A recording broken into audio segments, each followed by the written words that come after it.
I was very clear from Jump Street that we would do what we had to do to make sure that I was always going to protect Marylanders. I was always going to stand up for Marylanders. I was always going to stand up for Marylanders' rights, always stand up for our values, always stand up for our freedoms, and always stand up for our futures. And I was very clear that while I will work with anyone, I will bow down to no one. We are essentially watching a federal government who is staring millionaires in the eyes and saying, I've got you. And they're looking at all the rest of us and they are saying, you're on your own. Very clearly. Because it's the only way, because I'm actually trying to give the benefit of the doubt here. Right? I'm trying to say maybe I'm missing something.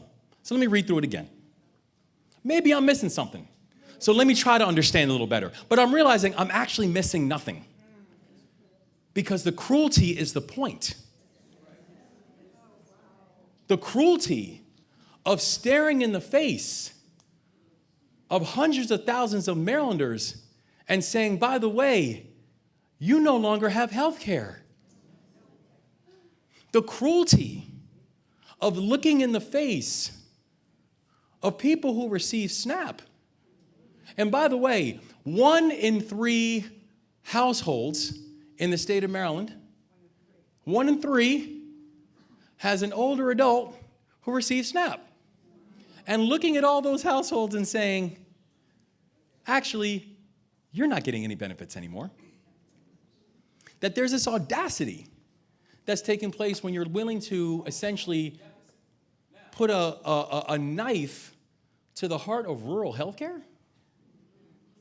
When you have a Department of Education that is canceling $5 billion worth of grants, which is going to ensure that our children who are relying on those grants now no longer get access.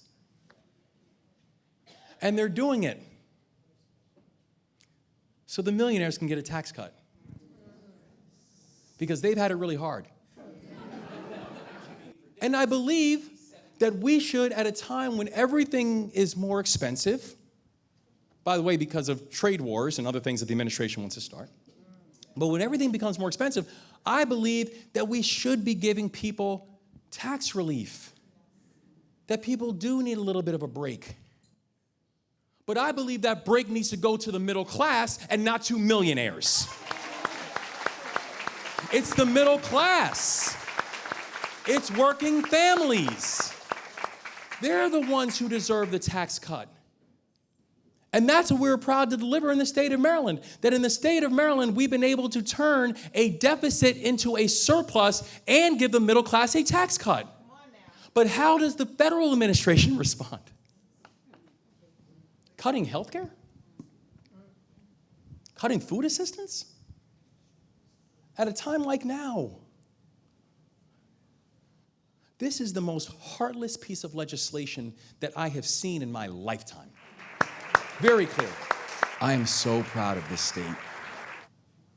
I'm so proud of our people because every time when it gets tough, Maryland gets tougher.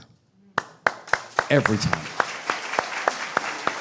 Thank you for being not just my inspiration. Thank you for being the best part of my day. God bless you guys and thank you so much.